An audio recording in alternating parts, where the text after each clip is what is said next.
Why did so many miss that Jesus was the Messiah?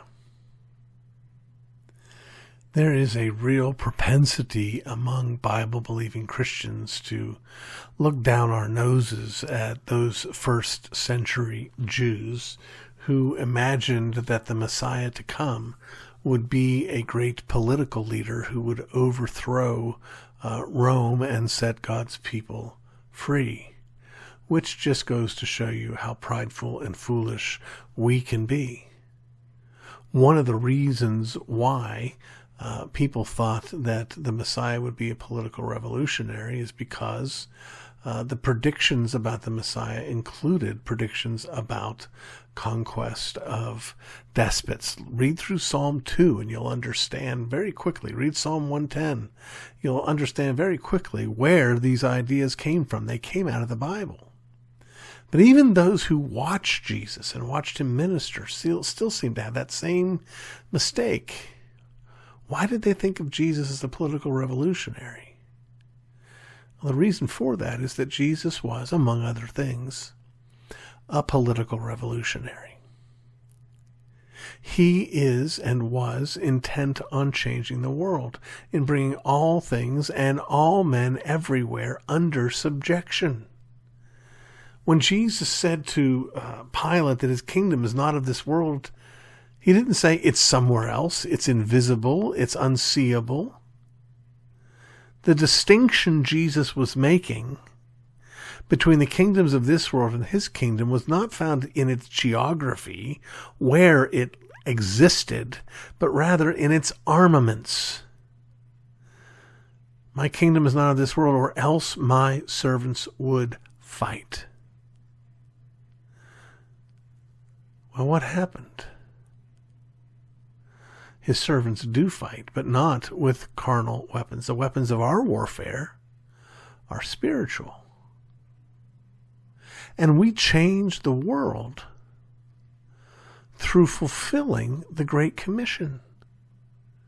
Through not only proclaiming the good news of Jesus' death, burial, resurrection, and ascension, but also by teaching the nations to obey whatsoever he commands. Many of you know the story of the Edict of Milan, Constantine making Christianity legal and essentially making it the state religion of the Roman Empire. What you may not know is that a generation or two after him, there arose a new Roman emperor who was not a Christian. In fact, his name is Julian the Apostate.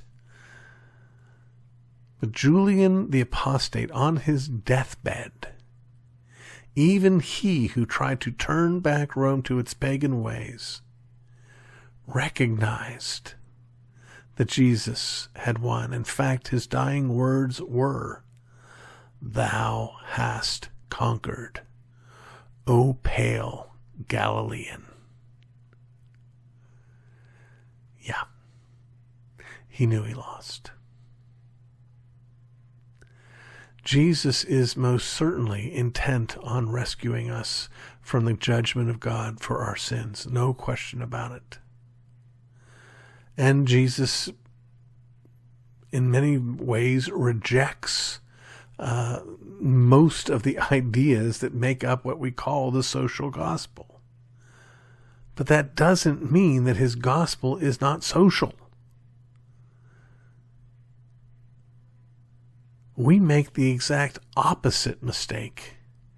They thought in the first century he was only a political redeemer and not a spiritual redeemer. And we think he's only a spiritual redeemer and not a political redeemer. But the truth of the matter is that Jesus changes everything. The truth of the matter is precisely as Abraham Kuyper said it was when he said, "There is not one square inch of reality over which Jesus does not declare, 'Mine.' It's all his. He reigns everywhere and always. And let us never be mistaken about that.